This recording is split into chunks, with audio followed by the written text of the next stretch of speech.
আপনারা সবসময় যে মন্দিরে আসতে হবে এমন কথা নয়, ঘরেও মহাপ্রভুকে আদেশ দিয়েছেন 10 পাঁচ মিলি নিজ দাঁড়িতে বসিয়া কীর্তন কর সবে হাতে তালে দিয়া, সন্ধ্যা হইলে আপনার দ্বারে সবে মিলি কীর্তন কর সবে দিয়া করো তাল। এমন না যে মন্দিরে আসতে হবে, ঘরে করতে পারেন, কিন্তু মাঝে মাঝে আসা দরকার, সাধুসঙ্গ করা দরকার, ভগবত ভক্তিতে উৎসাহ বাড়ানোর জন্য আমাদের আসা দরকার। আমাদের সব অনুকূল পরিবেশ করা আছে, এখানে মন্দির আছে, বাড়িতে আশেপাশে ভক্ত আছে, মায়াপুরের মতো একটা ধাম আছে, সমস্ত পৃথিবীর লোক যেখানে আসছেন সেটা আমাদের নিকটেই। এবং আমরা যে পার্টি করছি হরে কৃষ্ণ পার্টি, এরা জেতা পার্টি, জিতেছে জিততে থাকবে। আর আমাদের কেউ যদি বকা দেয় তো বল যা মায়াপুর দেখে আয়, আমরা কী করি আমরা দেখাতে পারবো আমরা কী করি। তো আমাদের বড় বড় প্রেসিডেন্ট প্রধানমন্ত্রী দেখো আমাদের ইস্কনে আসে। তো আমরা এমন এক সংস্থায় আছি, আগে আগে বৈষ্ণব বলে পরিচয় দিতে লজ্জা লাগতো, এখন আমাদের বৈষ্ণব পরিচয় অহংকার। অহংকার ঠিক বলা যাবে না, সম্মানের। তাই আপনারা যখন কারো কাছে প্রচার করতে যাবেন এ তো আনন্দের খবর। আগে চৈতন্য মহাপ্রভু বলছেন প্রতি ঘরে ঘরে গিয়া করে ভিক্ষা।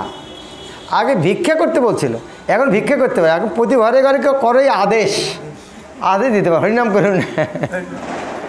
তো এক সময় ছিল যেখানে ভিক্ষা করতে হতো হরিনাম, কিন্তু এখন কলিযুগে বিশ্বের প্রভুপাদের কৃপায় এখন কি পরিবেশ।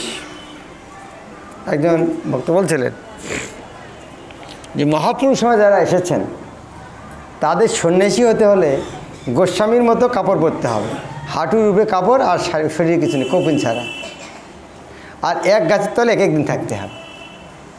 আর প্রভুপাদের সঙ্গে যারা যোগদান করেছেন তারা সন্ন্যাসী হলে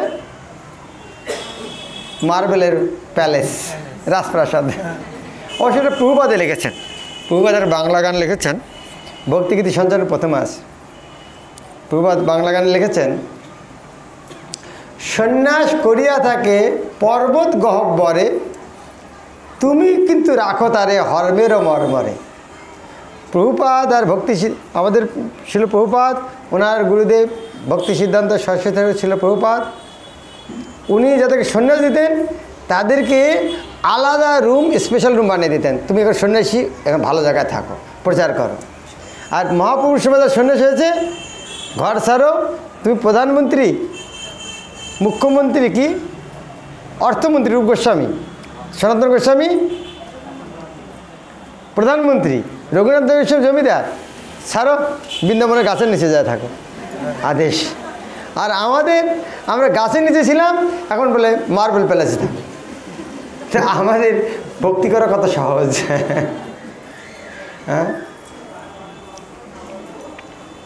প্রভুপাদ বলতেন ইস্কনে, ইংরেজিতে কথা আছে, ফাস্টিং মানে কি উপবাস, আর ফিস্টিং মানে মহাপ্রসাদ। প্রভুপাদ বলতেন ফাস্টিং মিনস ফিস্টিং, আমাদের উপবাসের দিনে আর খাওয়া বেশি হয়। তো ও একাদশীর তো ভয় কোথায়। এখন যারা ভীষ্মপঞ্চক করছে দেখি মনে হয় প্রতিদিনই ভীষ্মপঞ্চক করি, এত খাবার ফলমূল সর্বনাশ। এরকম লাইনে যারা ভীষ্মপঞ্চক করছে, ফলের ডাব্বা পড়ে আছে, ডাব, মনে হচ্ছে রাজার মতো সেবা করতে সবাই।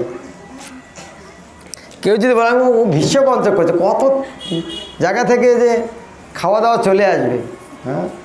তাই ভগবান কেন পাঠাচ্ছেন, উনি দেখাচ্ছেন ভক্তি করো, দেখো আরও কত কী আছে সামনে, ভয় পাওয়ার কিছু নেই।